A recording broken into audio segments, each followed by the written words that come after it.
Welcome to the Champions Circle.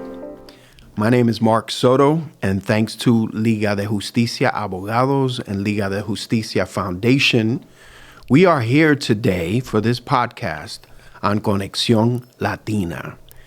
We are, the name of the podcast is called the Champions Circle, and this is a space where we put a spotlight and focus on individuals in the community that have done extraordinary things and made a difference by their actions and by their words and by everything that they stand for. They become part of our chosen family, and we are honored and privileged, and I'm super excited today to be able to present to you none other than legislator Samuel Gonzalez from the 9th Legislative District. Thank you for being here today, Sam. Thank you, Mark. Thank you so much for the invitation. It's an honor. It's truly an honor to be here, part of this, the chosen family, the Champion Circle. I'm really honored. I appreciate that. Those are very kind words. And we are here to put a spotlight on you, to have you talk about you. That's scary, man.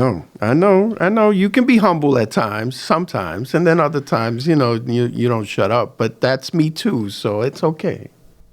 But you say, you're giving me 12 minutes, y me da dos. You're only giving me 2 minutes after I gone 2 minutes, and then you want to cut the mic and you want to stop the conversation because you want to talk. No. That's not fair. Yeah, I agree. So I promise to keep my words short from here forward. So you and I constantly talk about where we're from and how, where we're from is better than anywhere else. So you were born and raised in Brooklyn. Tell us a little bit about your journey as a child. Wow. Yeah, I was born in Brooklyn, New York, East New York to be exact, home of the 75th precinct.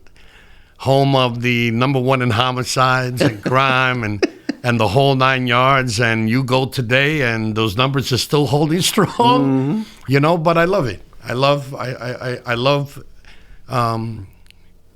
being born and raised in Brooklyn, New York, because I remember early on,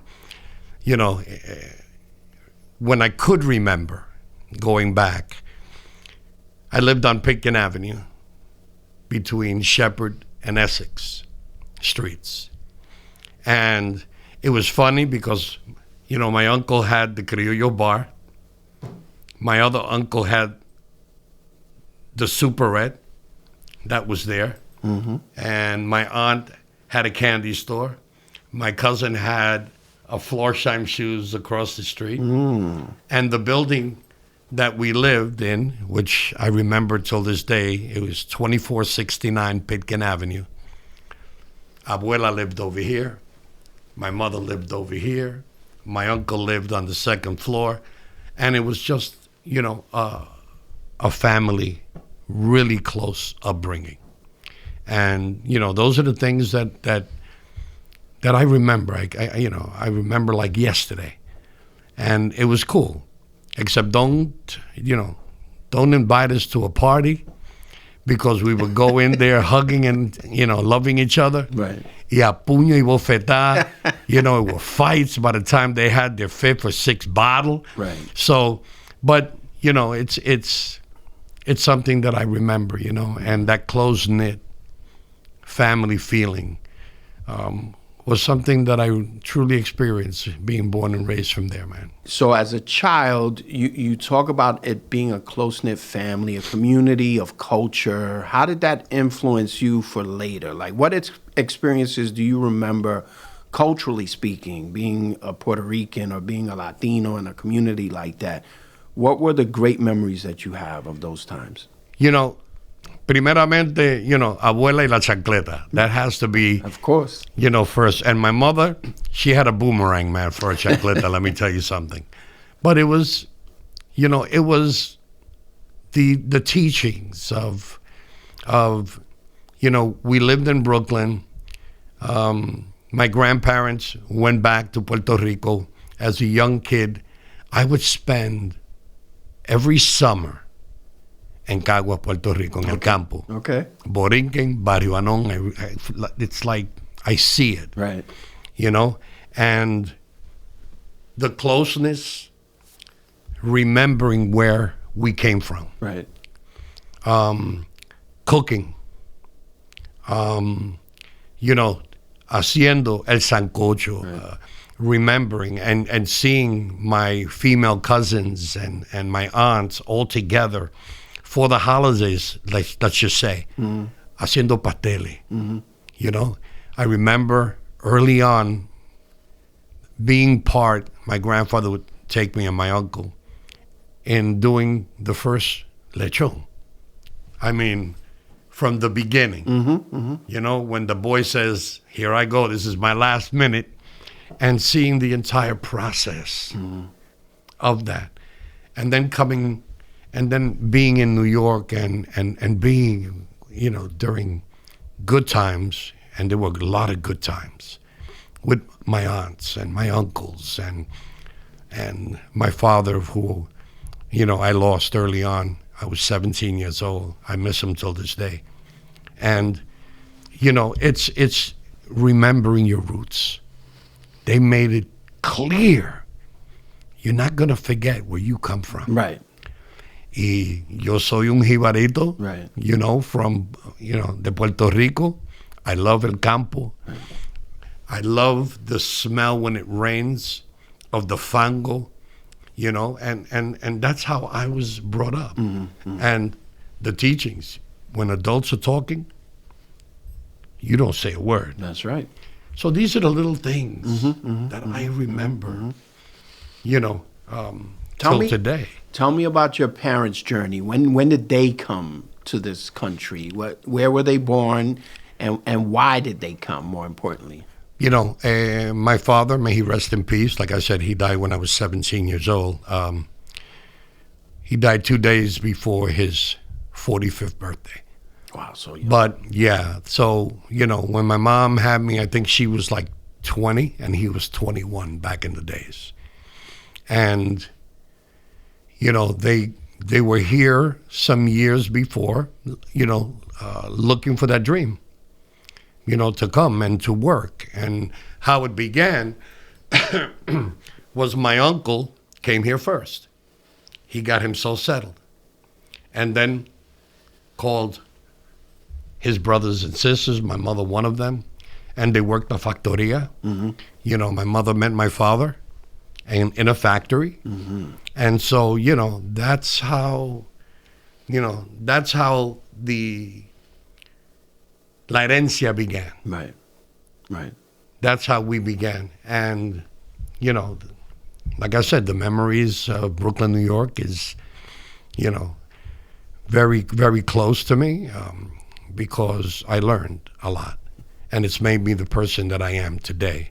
But they came here with that dream, and eventually they took me out of Brooklyn. Back in those days, a lot of gangs, you know.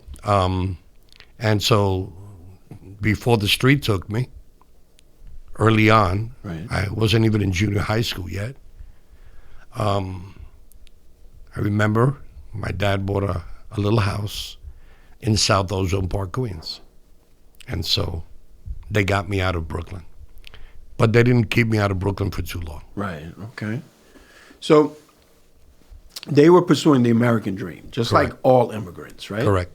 And they came here to make a better life for themselves and for you and for their family members. And they came here to support each other, and they worked tough jobs and sweatshops and all those things that you talked about, right? But yet and still, they would send you back to Puerto Rico every summer when school was closed. That's right? correct. Talk to me about being a New Yorican in Puerto Rico, and what was that experience like? I'll tell you, because in el barrio Anón, en Borinquen, en Cagua, my grandmother lived here. There was, down the hill, there was a bodega there, which my cousins owned. Further down, my aunt lived there. When you go up La Carretera, I had aunts. Because remember, my family on my mother's side were 13 Wow. girls. Right. Oh my God. And I think 1, 2, 3, 4, maybe 4 boys. So it was a big, big family. Sure. So obviously my aunts and my uncles, they had properties in all of that barrio, to the point where my grandfather donated property to build a church. And that church is still there today. Awesome. So, and to me, there was no difference. I did love being out, running up and down, Right. going, to the quebrada with my other cousins and so forth, and the innocence, because then there was this one game that I can't remember. It was, the metal frame. Oh, sure. wheel, Sure. Yep. and a stick. With the stick, yeah. And you used to push that down, and we used to run, and that was the big thing, man. And I had fun. Sure. And then when I came back, that we used to play Ringalibio, Right. Johnny on the Pony, stuff like that. We go back and I show my cousins, look what we were doing back in New York. So it was like an interculture Right. that, it comes full circle. Man. So you were loved. You weren't like treated differently because you were born in New York. Not or at all. Anything like that. Not at all. Okay. Not at all. Okay. And that was strange. Right. It truly was strange now that you mentioned that. Right. No, I didn't miss a beat. Right. No, mira, ahí está el hijo de Rosa. Right. Right. Sure. And I was like, wow. Now that you talk about it now, me estoy recordando yo. Those were pretty good moments. Yes. It's a little bit after. Right. When I did lose my dad, that things got a little dicey. Okay. So talk to me about that next chapter. Once you became a young man, you had lost your father.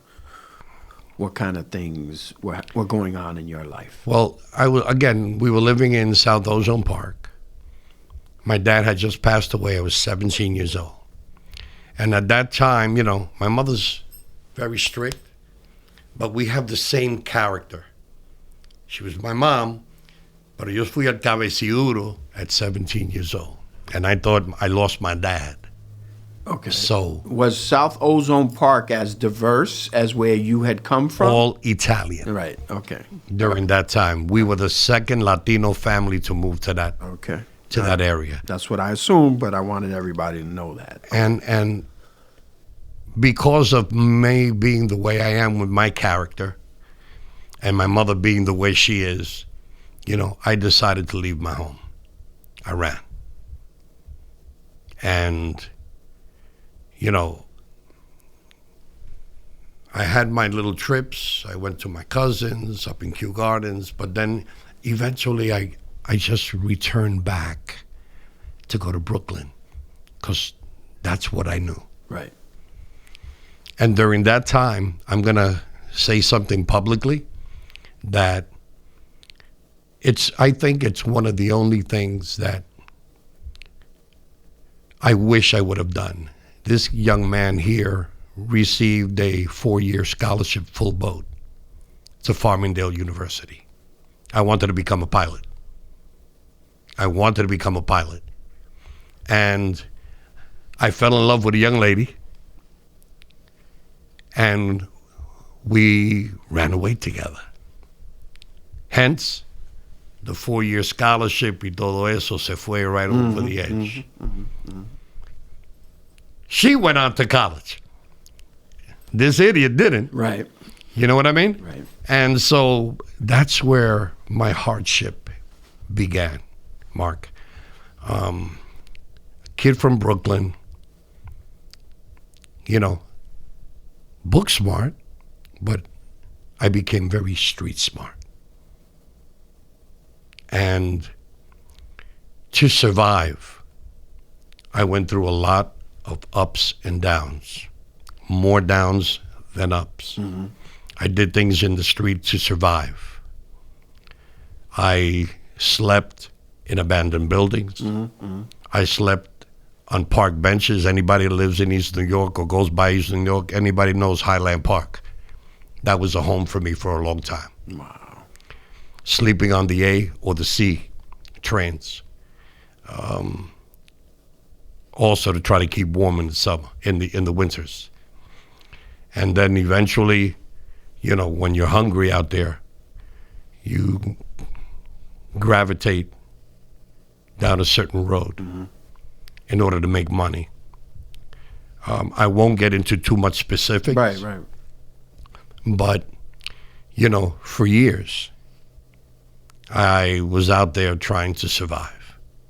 Okay. And the street taught me a lot. Right. But I went from making money, doing things I wasn't supposed to now going off the deep end. Now, you know, there's a saying in you know, Bronx, Brooklyn, anywhere in the city, El Barrio, you don't get high on your own supply. Right. And then that occurred. And I became someone that I don't ever want to be. I see how that influences your compassionate, empathetic, and sympathetic ways today, because I see you interacting with homeless folks and people who don't have, right, the means. And I always see such a great way of your spirit, you know, and you and I went out once and we fed the homeless and we were crawling behind trees and stuff. Yeah. And you were just so compassionate and so focused on the work and showing these people the respect and love that they deserve, that perhaps it comes from that. I'll be honest with you. Listen, when you are, you know, when you live in the streets and you go from one extreme to the other, you know, you see things back in the days, you know, shooting galleries and people dying of overdoses and people that you remembered going to school with, and now they're all strung out. Right. Some girls that were beautiful back in school, and now you know who they are because you went to school together, but to the point where they're almost unrecognizable. Right. And stick-ups and murders and just so much craziness, and you see it every day. You know, you try to build a tolerance, but it's something that, you know, you can never forget. Visually in my mind, I see it sometimes when I go to bed, dreams. When I hit rock bottom, it was something that I just didn't understand how I got there. So, okay, and that's a very common thing, I think, for people who go through challenges in life that perhaps take them to places that they never envisioned. But you hit that rock bottom, and then you decided, right, emotionally, mentally, and spiritually, that was enough. What did you do next? Well, first of all, I know many people hear it today. You're either going to end up behind bars or 6 feet under. And, you know, I got to a point where I was just tired. And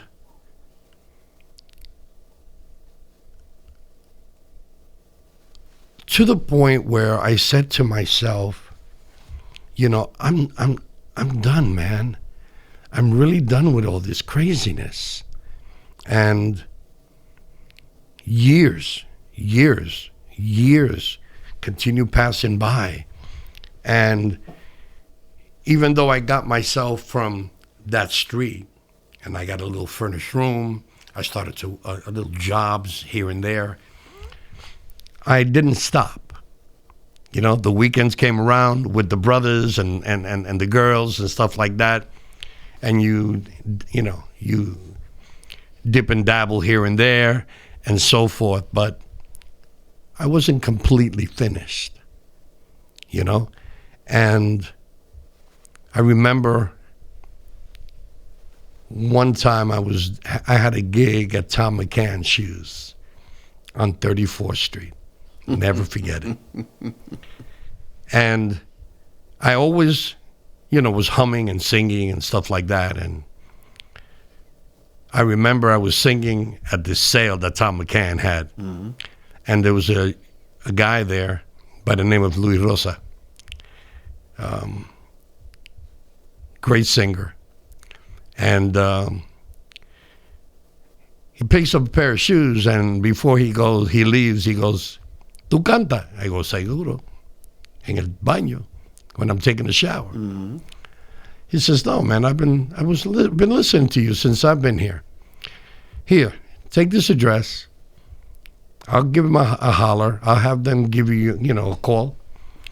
And they're looking for a singer, man. I think you'd fit in pretty good." Whew. That was a long time ago.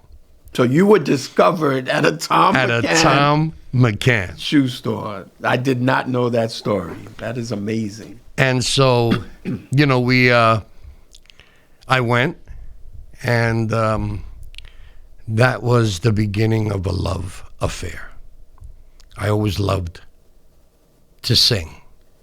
And I always practiced listening to Rubén Blades, Héctor Lavoe, Willie Colón during the day, the Fania All-Stars. Mm-hmm. And I remember how I taught myself was doing harmony with a guy like Rubén Blades or Héctor Lavoe, putting on the LPs mm-hmm. and playing it, but singing the lead in a harmony. And so that gave me a little training. And so I went. They said, "Yo, we like you." And I empezó, I think it was, I would have to say early 80s. Early 80s. And every Saturday we would rehearse. I would go all the way from Williamsburg back then, all the way up to where, what was that, on Pennsylvania Avenue, what the hell they were called, Co-op Cities?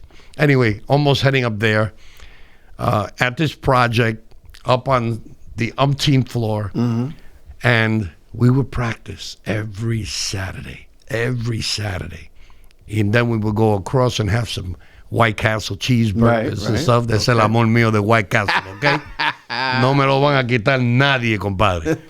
And so it started. And for years, all we did was rehearse. Okay. And then after a couple of years that we got the numbers together and the band was pretty tight, we started doing, little promos here and there. Free. I sang for free for over a year, mm-hmm. almost a year and a half. Mm-hmm. And then that same guy, Luis Rosa, called me one day and said, "Mira, el cantante, our singer's leaving. And are you interested to come play with ConexcionLatina?" Now, these guys, they have an album, and they played the wedding circuit. Mm-hmm. They gig twice, 3 times a week. Mm. And so I went with them. Right. And in that wedding circuit, I'm going to take you up to where I was noticed by a gentleman by the name of Luis Ramirez. And he was sitting at a wedding reception. And I was singing.